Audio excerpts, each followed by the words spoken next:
What is going on, folks? I am Goat. Welcome back to Warframe. We are here to talk about the Spaniard Caliban, the sentient Warframe. Not to be confused with Revenant, which is far better. In some ways. Like, the fact of not dying. That's really good. Caliban got a rework, and when he got his rework, a couple of things got really, really good with Caliban. Okay, so like shield regen, energy regen, and health regen. Like you could get the health regen before, but it was really kind of meh. But now that you can effectively steal health, shields, and you can get an energy refund by striking enemies, it's a pretty good time. Okay? So, as long as they are afflicted with the Tau status, it makes them more vulnerable for status effects, and then for each enemy hit, recover a portion of the energy cost as well as health and shields. Enemies lifted with Sentient Wrath take increased damage, all of which is good. Doesn't make Razor Gyre that much better, but it makes it more usable. Sentient Wrath. Now, the biggest problem that I had with this ability from the get is that it had an enemy cap, which is really fucking stupid.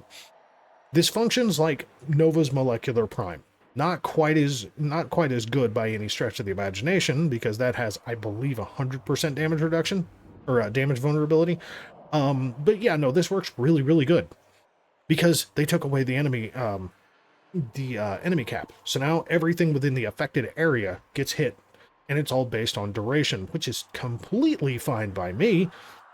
But yeah, so it has the stomp function like Rhino, lifting enemies up, but it has the duration basis function and damage vulnerability function like Nova's Molecular Prime. So it's a pretty good time.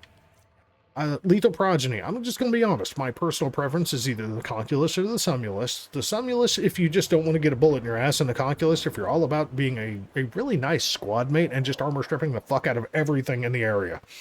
Because the Conculus also sit there and do the Beams of Fusion Strike, which is the fourth ability, and they just kind of armor strip the fuck out of everything in the area, plus hit them with the Tau/blast damage.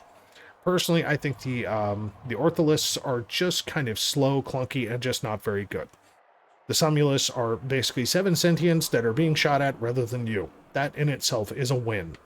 And then Fusion Strike, basically a chaining blast damage of Tau damage, and it just basically armor strips. So the shards are a little equilibrium shard, shield capacity, energy at spawn, and energy at spawn. And the build is this. Now, it's pretty damn simple. Arcane Aegis, coupled with Vigilante Vigor, coupled with Briefer Spite, and Primed Redirection are all based around his shield survivability. That does, however, leave you in one slight pickle of if you are around anything with Toxin procs, you have a very high probability of fucking dying. Okay? That is just the truth. Now, I have seen people do some interesting setups to avoid said death, like Molt from Saren with Regenerative Molt. That's actually a funny one, and I've seen it. What you want to take away from this build to make that happen, that's all you. Probably Vigilante Vigor, since, you know, the Sentients are constantly feeding you shields like they're supposed to now. That would be probably the one thing to do, or any other survivability function that doesn't require more shields, because you're going to get plenty of that shit. So, like, I don't know, fucking Eclipse. You know, take off Razor Gyre, put Eclipse on this son of a bitch. Works just fine. I mean, hell, you can take off Sentient Wrath if you want to and keep the regenerative function. It's sky's the limit, right? Sky's the limit. Arcane Steadfast to give me some free ability casting. That way, if I do have to get a little spammy because I am a little bit of a joystick bumper, yes, I play on controller, even though I'm on PC, yes, I suck. It's fine. But like the Zeneric up here for that, not necessary at all. It's really not. So, just saying. Okay? This was just tests through builds and builds and builds. So, let's watch it work. Let's, like, watch this not force him to get bullets in his ass, right? So we're going to use the Sumulus. We're going to cast these bad boys. And we're just going to go start shit with these stupid people. Now, initially, somebody might notice me. You never know. Sometimes they do, sometimes they don't. See, like this asshole. Oh, okay. See, he noticed me.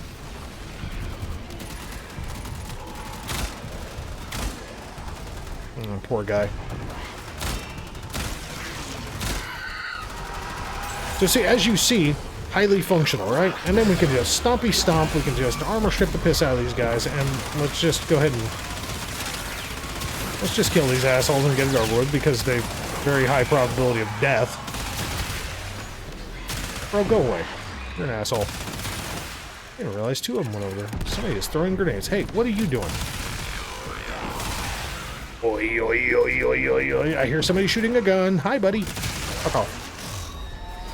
Easy peasy.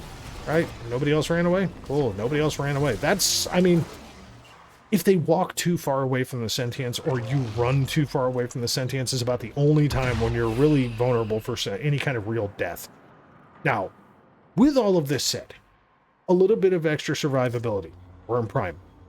Specifically with the negate mod, right in the first fucking slot. So this crazy little bastard is constantly, every 5 seconds, preventing status effects. It's the one thing that can kind of be the savior ass thing when you're running a shield-based frame is something like Worm Prime not being dead and using negate.